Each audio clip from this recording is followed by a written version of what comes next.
जय हिंद दोस्तों, मैं नवीन शर्मा आपसे एक स्वागत करता हूं। आशा करता हूं आप सब एकदम अच्छे हैं, एकदम बेहतरीन हैं। एक बार सारे प्यारे दोस्त बताएंगे आप सब कैसे हैं।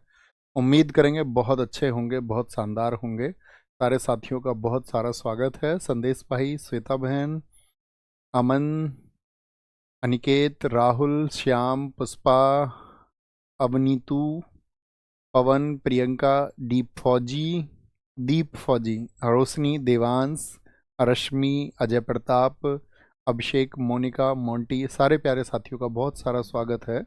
और दोस्त, हम लोग आपका पढ़ रहे थे मंदिर और घराने, जिसमें हम लोग आपका नॉर्थ इंडिया के टेम्पल को हम एक बार रीड आउट कर चुके थे। मैंने कहा था मंदिरों को हमको रीड आउट करना है सिर्फ। और आज हम साउथ इंडिया के टेम्पल पढ़ेंगे और नेक्स्ट क्लास में हम पढ़ेंगे घराना।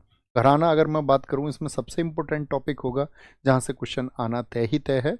मंदिरों से ऐसा होता है कभी कभार क्वेश्चन पूछ लिया जाता है और कभी कभी नहीं पूछा भी जाता है, तो बहुत फेमस टेम्पल से पूछ लिया जाता है। ठीक है, तो इसीलिए मंदिरों को रीड आउट करेंगे और घराने को बहुत ध्यान से पढ़ेंगे। और हम पहुंच चुके थे कहाँ पर, नॉर्थ इंडिया के पढ़ने के बाद में तमिलनाडु। अब मेरा आप सब लोगों से एक क्वेश्चन रहेगा कि भैया मुझे ये बताओ, दक्षिण भारत के जो मंदिर होते हैं वो किस शैली में बने होते हैं। जो साउथ इंडिया के टेम्पल हैं वो किस स्टाइल के बने होते हैं, ये सब आप लोगों को बताना है। मैं एकदम ठीक हूँ नीसू पटेल मेरे भाई, पूछने के लिए बहुत सारा धन्यवाद। तो पहला मंदिर है मीनाक्षी, जो कि जिसको हम मीना अम्मा टेम्पल भी बोलते हैं। वहाँ आपको इमेज पर सबसे इधर दिखाई दे रहा होगा, तो आप देखोगे ऊंचे मंदिर हैं। और इसी को हमने बताया था बहुमंजिला, यानी कि आपका इनको बोला जाता है आपका द्राविड स्टाइल। द्रविड़ स्टाइल में है। मीनाक्षी मंदिर कहाँ पर है? तमिलनाडु में। और देखो, जब हम साउथ के टेम्पल पढ़े हैं तो हमको उनके संस्थापक का भी नाम थोड़ा पढ़ना होगा, है ना। माता पार्वती को ये समर्पित है। बृहदेश्वर मंदिर बहुत इंपॉर्टेंट है, भारत का बहुत प्राचीन मंदिर है, भगवान शिव को समर्पित है, जिसको राजा राजा चोल ने बनवाया था, यहाँ पर दिखा हुआ है। त्रिपुरम गोल्डन टेम्पल है ये साथी, देखो अमृतसर की तरह है या नहीं है। इसको चोल शासकों ने बनवाया। और एकम्बरेश्वर टेम्पल है आपका, ये भी कहाँ पर है? आपका तमिलनाडु में है। इसमें सबसे इंपॉर्टेंट है मीनाक्षी और बृहदेश्वर। क्या क्वेश्चन बनेगा? बृहदेश्वर टेम्पल कहाँ पर स्थित है? ठीक है आपका। बहुत बढ़िया, वेरी गुड अशोक कुमार जी, शाबाश। द्रविड़ स्टाइल बहुत सारे लोगों ने बताया, बहुत ठीक बताया।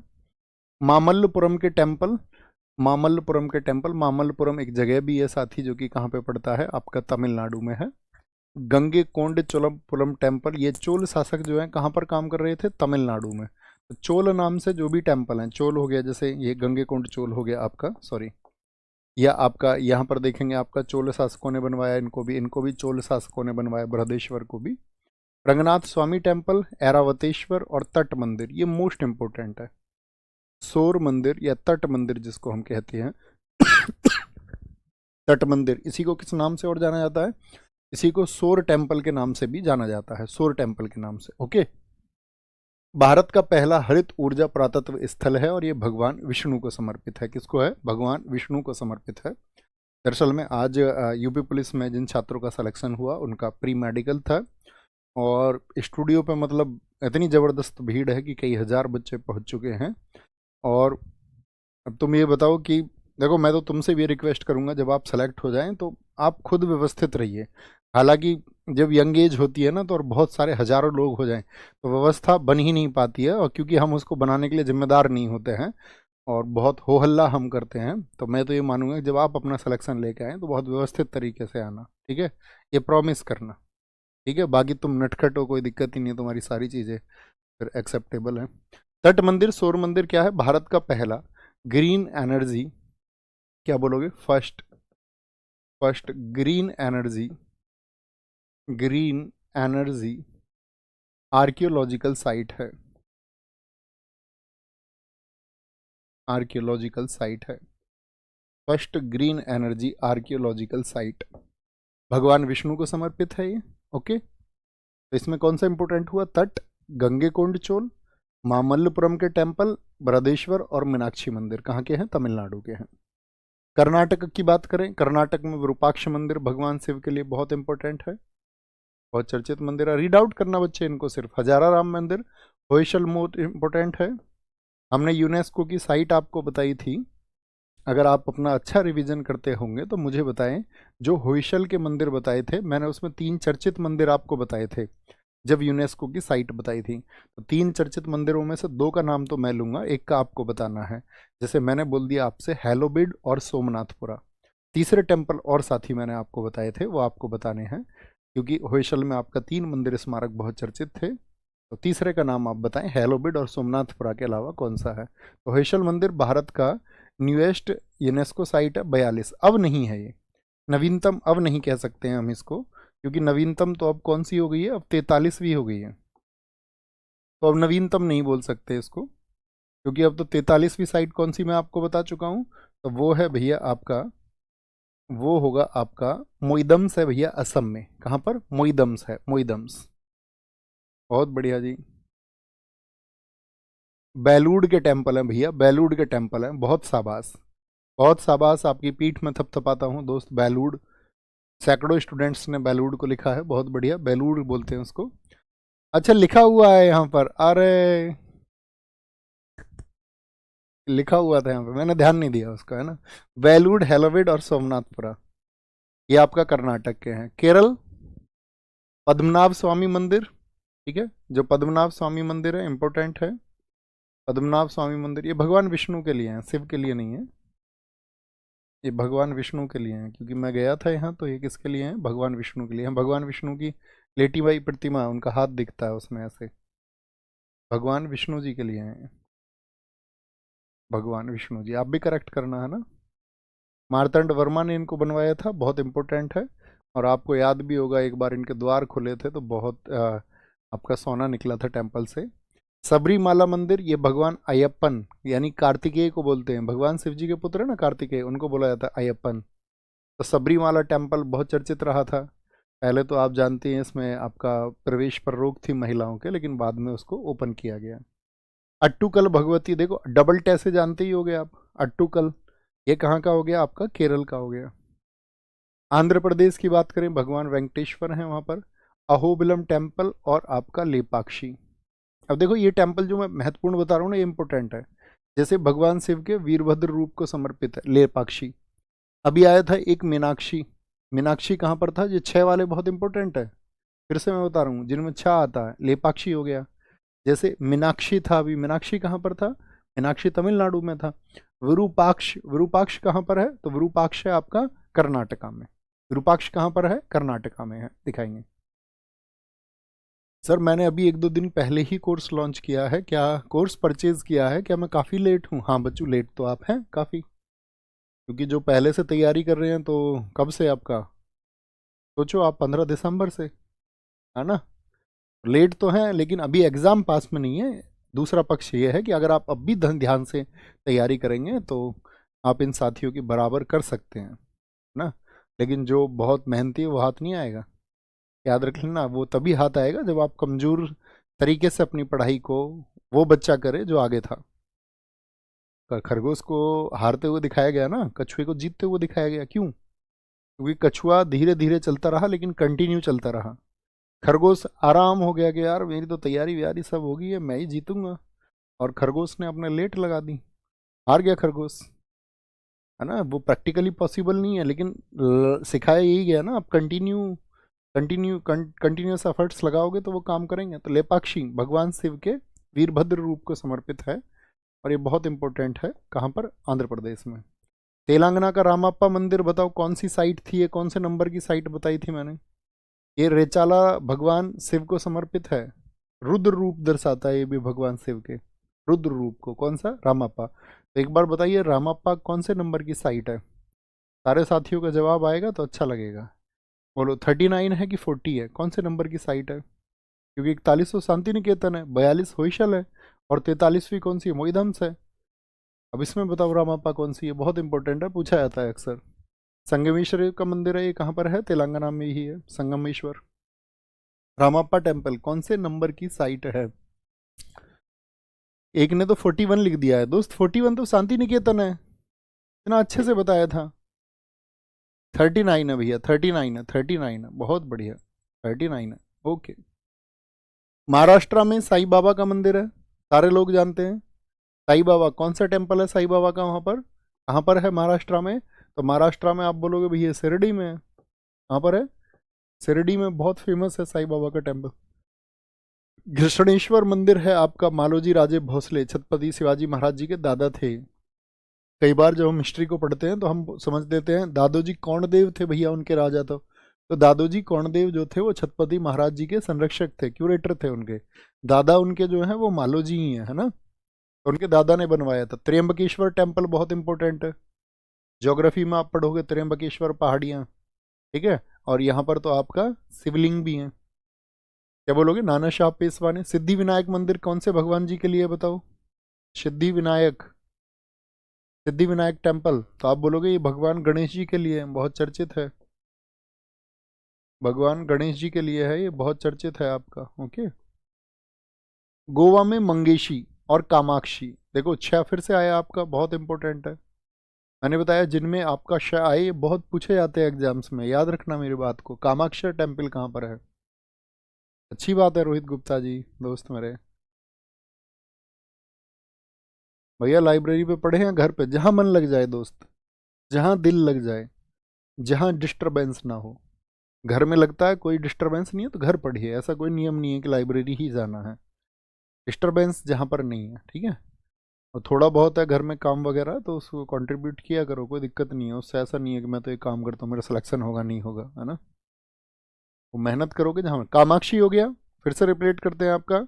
कामाक्षी हो गया, एक आंध्र प्रदेश का लेपाक्षी हो गया, लेपाक्षी। एक कर्नाटक का विरूपाक्ष हो गया, कर्नाटक का कौन सा? विरूपाक्ष हो गया। और एक तमिलनाडु का मीनाक्षी हो गया, मीनाक्षी। तो कशा वाले सारे याद रखोगे, इसको बोलते हैं काशा। छा की जगह इसको बोला करो काशा, कशा बोलते हैं इसको। के और श से बनता है। तो गोवा का मंगेशी और कामाक्षी, ठीक है। काम से छुट्टी लेके और कहाँ की मांगते हैं? काम से छुट्टी कहाँ की मांगते हैं लोग? गोवा की मांगते हैं। गोवा घूमने जाएंगे जी। पश्चिम बंगाल का टेम्पल ऑफ वैदिक प्लेनेटेरियम, कालीघाट काली मंदिर, बहुत इंपॉर्टेंट है। मैंने कितनी शक्तिपीठ बताई थी आपको पिछली क्लास में? कि जो माता सती थी उनकी कितनी आपका, कितनी जगह उनके मतलब कुछ ना कुछ आभूषण वगैरह, हाथ पार शरीर के अंग, ये सब गिरे, तो कितनी शक्तिपीठ बनी थी टोटल? हाँ लिख लो दोस्त, लिख लो। क्या बोलेंगे? वेस्ट बंगाल तो 51 शक्तिपीठ हमने आपको बताई थी, उन्हीं में से एक है कालीघाट, बहुत चर्चित है। अग्नि मंदिर है विष्णुपुर मंदिर, कहाँ पे? पश्चिम बंगाल में विष्णुपुर मंदिर, ठीक है। देखो कितना वैभवशाली मंदिर है, दिख रहा है उधर नीचे विष्णुपुर, ये अग्नि टेम्पल है। विष्णुपुर मंदिर बहुत सुंदर है। गुजरात में सोमनाथ मंदिर, महमूद गजनवी ने यहाँ पर, साथी याद है आपको महमूद गजनवी का कौन सा आक्रमण हुआ था? 16वां आक्रमण, 16th अटैक। 1025 ईस्वी में उसने अटैक किया था। और सोमनाथ का बहुत वैभव था, क्योंकि सोमनाथ क्या है? एक ज्योतिर्लिंग है ये भी। सोमनाथ भी एक ज्योतिर्लिंग है, बहुत बढ़िया। द्वारकाधीश मंदिर, ये आपको पता ही है, मैंने बताया 4 धाम में से एक धाम कौन सा है? द्वारिका। कहाँ पर है? गुजरात में है। शामलाजी टेम्पल, ये शामलाजी मेला यहीं पर लगता है। मेला याद है शामलाजी, हमने फेस्टिवल्स में पढ़ा था। शामलाजी मेला कहाँ पर है? वो गुजरात में है। उड़ीसा में जगन्नाथ मंदिर, मोस्ट इंपोर्टेंट, मोस्ट इंपोर्टेंट। और आपका सूर्य मंदिर कोणार्क, उसको बोलते हैं ब्लैक पैगोडा। और कभी भी पूछे ब्लैक पैगोडा क्यों? क्योंकि देखो वो काला लगता है पत्थर की वजह से। ऐसी व्हाइट पैगोडा कौन सा है? व्हाइट पैगोडा, व्हाइट पैगोडा बोला जाता है पुरी टेम्पल को, वो भी उड़ीसा का है, पुरी मंदिर। लिंगराज टेम्पल बहुत इंपॉर्टेंट है। अब देखो सूर्य मंदिर मैंने आपसे कहा था, मैं आपसे पूछूंगा, सूर्य मंदिर एक तो 10 रुपए के नोट पर है हमारा, वो कोणार्क का है। एक गुजरात में बताया था मैंने आपको, मोढेरा का सूर्य मंदिर है। कहाँ का? मोढेरा का सूर्य मंदिर है। और एक हमने आपको बताया था बिहार में सूर्य मंदिर। एक कश्मीर में बताया था जलू का सूर्य मंदिर। अब मुझे बताओ बिहार के सूर्य मंदिर का क्या नाम है? बिहार का जो सन टेम्पल था उसका क्या नाम है? ये आपको बताना है। तो लिंगराज सूर्य मंदिर और जगन्नाथ, ये जगन्नाथ मंदिर इसको बोलते हैं जगन्नाथपुरी, इसको व्हाइट पैगोडा मैं लिख रहा हूँ, जगन्नाथपुरी, भगवान शिव के लिए। बिरजा टेम्पल है, राजा रानी मंदिर है। समलेश्वरी टेम्पल बहुत पूछा जाता है। समलेश्वरी, समलेश्वरी टेम्पल कहाँ पर है? उड़ीसा में, ठीक है। ये आपका आज के मंदिर है, एक बार रिपीट करते हैं, घराने कल से पढ़ेंगे। फिर घराने आज समझा देता हूँ थोड़े से, है ना। अभी ये मत पढ़ना, अभी बस मैं इतना समझा रहा हूँ आपको, घराना क्या होता है उसको ध्यान से सुनना। छोटी सी कक्षाओं को इनको दिल में बसा के रखना, है ना, बहुत इंपॉर्टेंट है। सुमेरा सुमेरा सुमेरा का टेम्पल है भैया बिहार में, बहुत कमाल। अच्छा, आपकी नज़र में घराना क्या होता है, मैं ये जानना चाहूँगा एक बार। आप लिखें, फिर अच्छे से समझ पाएंगे, पहले एक समझ विकसित करें। फिर मेरी परिभाषा सुने, कुछ सोच लिया आपने घराना क्या होता है। देखो, जैसे कोई भी विद्या होती है, विद्या का मतलब है कोई भी आपका स्किल है, तो वो कभी ना कहीं से शुरू होती है, और जहाँ कहीं से शुरू होती है उसी को बोलते हैं उसका ओरिजिन।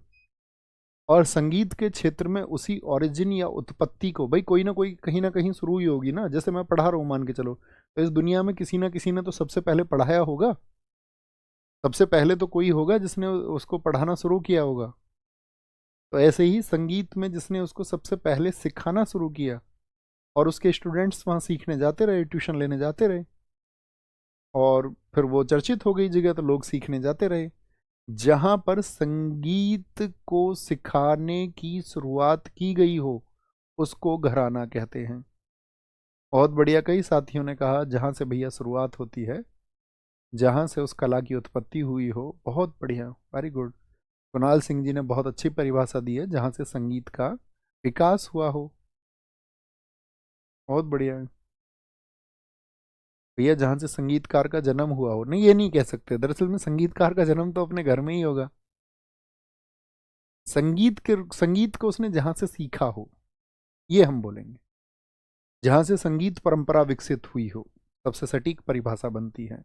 जहाँ से संगीत परिभाषा, जहाँ से संगीत आपका क्या हुआ हो, विकसित हुआ हो, फला फूला हुआ हो, उसको जहाँ से संरक्षण मिला हो। ठीक है, very good very good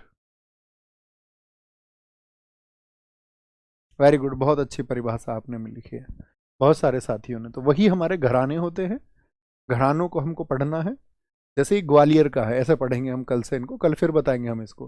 Gwalior कहाँ पड़ता है, मध्य प्रदेश में। तो यानी कि एमपी में एक जगह थी ग्वालियर, और ग्वालियर में ये सबसे पुराना घराना है सभी घरानों में, जिसको स्थापित किया हद्दू खां, हस्सू खां और नत्थू खां ने। भाई ग्वाला किसको बोलते हैं, जो गाय को चराता है ना। तो ग्वाला आदमी, उसको नत्थू नत्थन ऐसे याद रख लो, नत्थन खान थन, ग्वाला। थन से ही तो भैया आपका क्या बोलेंगे, थन से ही तो हंसते हंसते गाय को चराता है ग्वाला, हंसते हंसते। और थन से क्या है आपका, एक हद तक ही ग्वाले से, ग्वाला जो है गाय से दूध निकालता है, बाकी तो बछड़े वगैरह के लिए छोड़ देता है। हद, हस्सू, नत्थन नत्थन, इनके शिष्य कृष्ण अचल इचकल जीकर हैं। सबसे पुराना घराना है। तो इसको हम क्यों कह रहे हैं घराना, तो इसका मतलब है कि ग्वालियर में एक ऐसी जगह थी जो म्यूजिक को सिखाने का काम करती थी। उसको कुछ लोगों ने स्थापित किया कि भाई यहाँ पर जो है लोग संगीत को सीख पाएंगे। ठीक है, बहुत बढ़िया। राहुल भाई कह रहे हैं, सर जब मैंने शुरुआत की थी तो मुझे लगता था क्लासेस बहुत ज़्यादा हैं और मैं अपना रिवीजन नहीं कर पाऊंगा, लेकिन अब मेरा रिवीजन बहुत अच्छा चल रहा है। देखो दोस्त, जब हम शुरू करते हैं किसी भी चीज़ को, तो एकदम से जब नई एनर्जी के साथ में शुरू करते हैं तो ऐसे लगता है कि यार सारी क्लासेस कंटिन्यू कैसे होंगी। लेकिन आप देखोगे ना, बीच बीच में छुट्टियां मिलती रहती है। अगर यूटिलाइज करने वाला स्टूडेंट है ना, तो वो 3-4 दिन अच्छे से भी पढ़ेगा ना, बल्क में, मतलब 8 घंटे 9 घंटे 7 घंटे 10 घंटे अगर उसने पढ़ भी लिया, तो वो देखेगा एक टाइम पे आके रूटीन अपने आप बन जाता है। किसी किसी दिन क्लास की छुट्टी हो जाएगी, किसी दिन कोई क्लास छोटी हो जाएगी। ठीक है, क्योंकि फिर बाद में तो आपको प्रैक्टिस सेशंस ही लगाने हैं। इसीलिए थ्योरी को बहुत अच्छे से, एक बार मैंने कहा ना, बेसिक ढंग से पढ़ लो। बेसिक्स बेसिक्स आपको पता होनी चाहिए हर एक चीज़ का, फिर प्रैक्टिस सेट लगाना दबा के। बोलो भैया। भैया रामसर और साइट अब बढ़ गई हैं, हाँ तो वो तो बढ़ती रहेंगी ना, करंट अफेयर्स देखते रहो, उसको लिख लिया करो। वो तो बढ़ती रहेंगी बच्चों, वो तो अपडेट होती रहती है हमेशा। जो कुछ भी अपडेट होगा उसी के लिए तो आपका करंट अफेयर्स होता है। वेरी गुड, समझ पा रहे हैं। तो घराने हम कल पढ़ेंगे यहाँ से, है ना, घराने हम कल पढ़ेंगे। ओके, तो एक बार ये मंदिरों को रिवाइज करके रखना। समलेश्वरी टेम्पल आपको पता होना चाहिए, सूर्य मंदिर, जगन्नाथ मंदिर, लिंगराज मंदिर कहाँ पर है, उड़ीसा में है।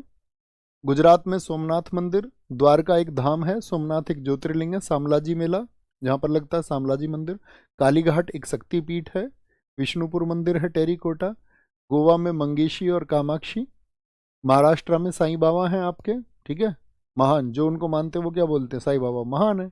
त्र्यंबकेश्वर, त्रि माने तीन, अंब माने आंख, तीन आंख वाले भगवान शिव जी के लिए है त्र्यंबकेश्वर। सिद्धि विनायक गणेश जी के लिए, रिद्धि सिद्धि इनकी घरवाली थी। तेलंगाना क्या बोलेंगे, रामप्पा टेम्पल 39वीं साइट है, कौन सी 39वीं, 39th यूनेस्को साइट है ये। एक क्वेश्चन पूछ ले जाते हैं दोस्त, ठीक है, अच्छा क्वेश्चन पूछेगा तो बना देगा। आंध्र प्रदेश का आपका क्या बोलोगे, लेपाक्षी, मैंने बताया भगवान शिव को समर्पित है। पद्मनाभ स्वामी भगवान विष्णु जी को समर्पित है, सबरीमाला केरल में है। और आपका विरूपाक्ष मंदिर हो गया, होयसल आप जानते ही हैं पहले से। मामल्लपुरम कहाँ का है, तमिलनाडु का है भैया, तट मंदिर भी तमिलनाडु का है। मीनाक्षी और आपका बृहदीश्वर टेम्पल है।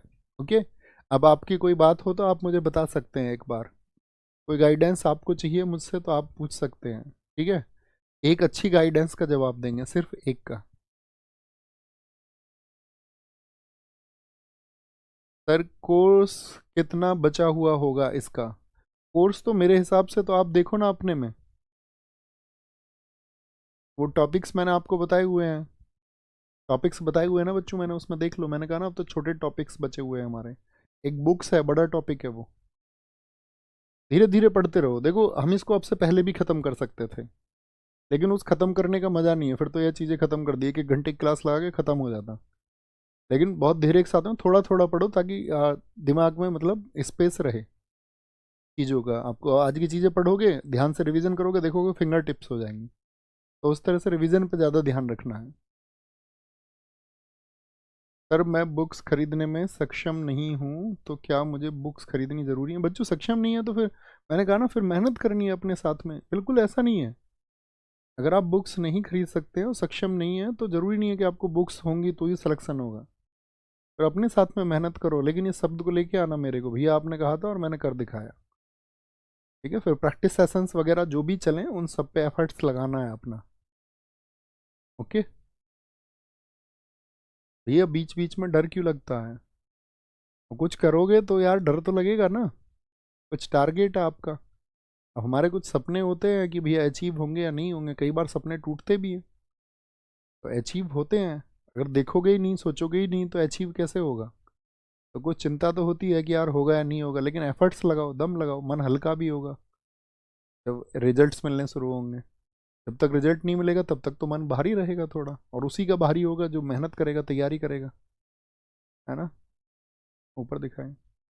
सर मैं सैपियंस बुक को 15-15 मिनट बीच बीच में पढ़ता हूँ, अच्छी बात है यार, वो मानव विकास के लिए अच्छी किताब है, वो उन्होंने लिखी है, युवाल नोआ हरारी उसके ऑथर है। उन्होंने एक किताब और लिखी है आपका, अभी पीछे होमोडेयस लिखी थी, और अभी एक किताब लिखी है उन्होंने नई, नेक्सस, अभी रिसेंट में आई है, मैंने पढ़ी है तीनों, बहुत अच्छी बात है। ये तो अच्छे स्टूडेंट के गुण हैं, ठीक है, अपने आप को अध्ययन में बिजी रखो। हाँ तो यही बातें थी बस जो मुझे करनी थी, है ना। अच्छे से ख्याल रखो अपना, बस पढ़ते रहो, आगे बढ़ते रहो, ख्याल रखिए। जय हिंद, जय भारत, लेकिन रिवीजन मस्ट, मैं एक ही चीज़ कहता रहूँगा आपसे बार बार, थैंक यू।